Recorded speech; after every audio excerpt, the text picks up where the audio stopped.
দিল্লির মসনদে এখন হিন্দুত্ববাদের জয় জয়কার, চারদিকে শুধু বিভাজনের রাজনীতি। কিন্তু ভারতের দক্ষিণে এবার উঠল এক অন্য ঝড়। এই ঝড়ের নাম থালাপাতি বিজয়। সিনেমার রূপালী পর্দা থেকে তিনি এখন রাজনীতির ময়দানে। তামিলনাড়ুর মুখ্যমন্ত্রীর চেয়ারে বসেই তিনি পাল্টে দিলেন সব হিসেব নিকেশ, নিলেন এমন কিছু সিদ্ধান্ত যা কাঁপিয়ে দিয়েছে পুরো ভারতকে। Yes, a lion is always a lion. There are so many. This is a new beginning. দক্ষিণের রাজনীতিতে রচিত হলো এক নতুন ইতিহাস।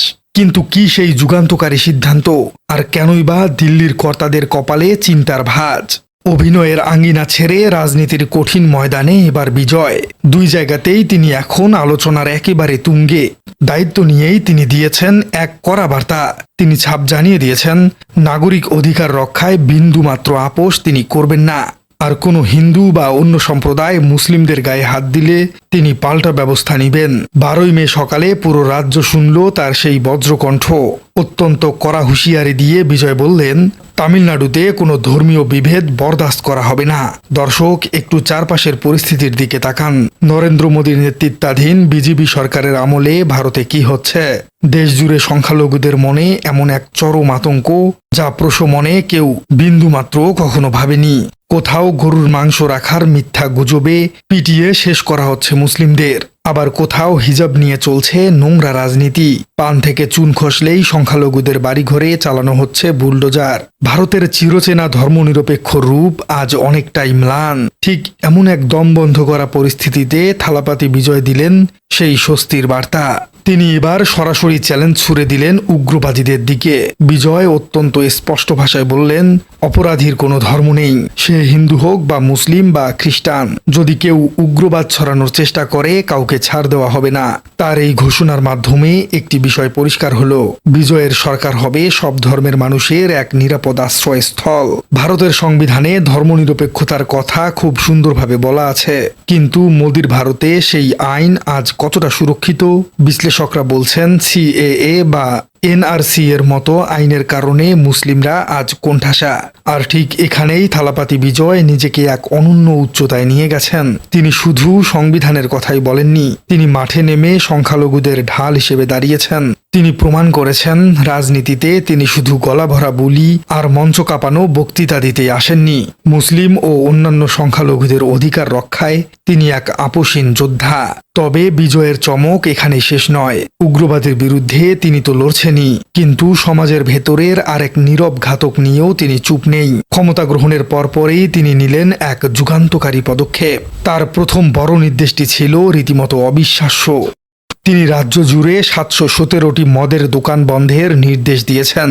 হ্যাঁ দর্শক, ঠিকই শুনছেন, একসাথে 717টি মদের দোকান। কিন্তু হঠাৎ কেন এই সিদ্ধান্ত? কারণ এই দোকানগুলো ছিল মন্দির, মসজিদ, গির্জা এবং স্কুল কলেজের একেবারে নখের ডগায়। তামিলনাড়ু স্টেট মার্কেটিং কর্পোরেশন বা টাসম্যাক এই দোকানগুলো পরিচালনা করত। মুখ্যমন্ত্রীর কড়া নির্দেশ, অবিলম্বে এগুলো বন্ধ করতে হবে। বিজয়ের নতুন নীতিমালায় খুব পরিষ্কার করে একটি কথা বলা হয়েছে, কোনো ধর্মীয় স্থান বা শিক্ষা প্রতিষ্ঠানের 50 মিটারের মধ্যে কোনো মদের দোকান রাখা যাবে না। কিন্তু দর্শক, সরকারি হিসেব কি বলছে জানেন? বন্ধ হতে যাওয়া ওই দোকানগুলোর মধ্যে 267টি আছে বিভিন্ন উপাসনালয়ের কাছে, আর 187টি আছে স্কুল কলেজের একেবারে সন্নিকটে। সমাজ এবং সংস্কৃতির উপর এই মদের দোকানগুলোর মারাত্মক বিষাক্ত প্রভাব রয়েছে। তামিলনাড়ুর রাজনীতির একটু পেছনের গল্পটা জানা যাক, তাহলে আপনি এখানকার মানুষের সাইকোলজি সম্পর্কে পুরোপুরি ধারণা পাবেন। এই রাজ্যের রাজনীতি গত অর্ধ শতাব্দী ধরে দুটি দলের মধ্যে জিম্মি ছিল, ডিএমকে এবং এআইএডিএমকে। দীর্ঘদিনের এই দ্বিমুখী আধিপত্য ভেঙে দেওয়া মোটেও সহজ কিছু ছিল না। কিন্তু থালাপাতি বিজয়ের দল তামিলগা ভেট্রি কাজাগাম বা টিভিকে সেই অসম্ভবকে সম্ভব করেছে। তারা এবারের নির্বাচনে এক ঐতিহাসিক জয় ছিনিয়ে এনেছে। আর এই জয়ে একা বিজয় ছিলেন না, তার জোটে ছিল কংগ্রেস, বামপন্থী দলসমূহ এবং মুসলিম লীগ। হ্যাঁ দর্শক, আপনি ঠিক শুনছেন, মুসলিম লীগ। অর্থাৎ থালাপাতি বিজয় মুসলিম লীগের হাত ধরে এবার এই নির্বাচনে অংশগ্রহণ করেছিল। থালাপাতি সরকারের মূল লক্ষ্য এখন জনকল্যাণ, সাধারণ মানুষের কষ্ট লাঘবে তিনি এরই মধ্যে কিছু চমৎকার প্রকল্প অনুমোদন দিয়েছেন। তার মধ্যে সবচেয়ে চমকপ্রদ হল বিনামূল্যে 200 ইউনিট বিদ্যুৎ প্রদান। নিত্যপণ্যের ঊর্ধ্বগতির বাজারে এটি সাধারণ মানুষের জন্য এক বিশাল স্বস্তি। তাছাড়া নারীদের নিরাপত্তার বিষয়ে বিজয় আপোষহীন। তিনি নারীদের সুরক্ষার জন্য একটি বিশেষ নিরাপত্তা বাহিনী গঠনেও নির্দেশ দিয়েছেন। তবে এত বড় রাজনৈতিক সিদ্ধান্তের একটা মারাত্মক ঝুঁকিও রয়েছে। এতগুলো মদের দোকান বন্ধ করে দেওয়ার ফলে রাজ্যের আয়ের এক বিশাল ধাক্কা লাগবে।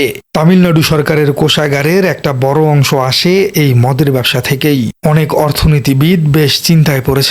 তাদের মতে সরকারি তহবিলে টাকার টান পড়লে বিজয়ের এই জনকল্যাণমূলক প্রকল্পগুলো মাঝপথে আটকে যেতে পারে। কিন্তু দর্শক, থালাপাতি বিজয় কি এই হিসাব বোঝেন না? অবশ্যই বোঝেন। তিনি জানেন এই সিদ্ধান্তটা কতটা ঝুঁকিপূর্ণ, কিন্তু তিনি কোষাগারের টাকার চেয়ে রাজ্যের মানুষের জীবনকে বেশি দাম দিয়েছেন। অর্থনীতির এই শঙ্কা কাটাতে বিজয় দিয়েছেন আরেকটা মাস্টার স্ট্রোক। তিনি বিদায়ী ডিএমকে আমলের অর্থনৈতিক শ্বেতপত্র প্রকাশের ঘোষণা দিয়েছেন। এর মানে হলো গত সরকারের আমলে কোথায় কত দুর্নীতি হয়েছে তার সব হিসেব তিনি জনগণের সামনে তুলে আনবেন। বিজয় বুঝিয়ে দিয়েছেন, দুর্নীতি আর লুটপাট বন্ধ করতে পারলে কোষাগারের টাকার কোনো অভাব হবে না। স্বচ্ছতা এবং জবাবদিহি নিশ্চিত করেই তিনি তামিলনাড়ুর ভাগ্য ফেরাতে চাইছেন। সব মিলিয়ে তামিলনাড়ুর রাজনীতি এখন পুরো ভারতের জন্য একটি নতুন মডেল। একদিকে দিল্লির চরমপন্থী বিভাজনের রাজনীতি, আর অন্যদিকে তামিলনাড়ুর সম্প্রীতি আর উন্নয়নের রাজনীতি। থালাপাতি বিজয় বুঝিয়ে দিয়েছেন, সংখ্যালঘুদের ভয়ে রেখে দেশের প্রকৃত উন্নয়ন সম্ভব নয়। মুসলিমদের অধিকার রক্ষায় বিজয়ের এই সোচ্চার অবস্থান ভারতের রাজনীতিতে এক বড় ধরনের মেরুকরণ তৈরি করেছে। আগামী দিনে বিজয়ের এই মডেল মোদির কট্টর হিন্দুত্ববাদীকে কতটা চ্যালেঞ্জ ছুড়ে দিতে পারে সেটাই এখন দেখার বিষয়। দর্শক, থালাপাতি বিজয়ের এই যুগান্তকারী পদক্ষেপগুলোকে আপনারা কিভাবে দেখছেন? মদের দোকান বন্ধের সিদ্ধান্ত কি সত্যি সমাজকে বদলে দিবে?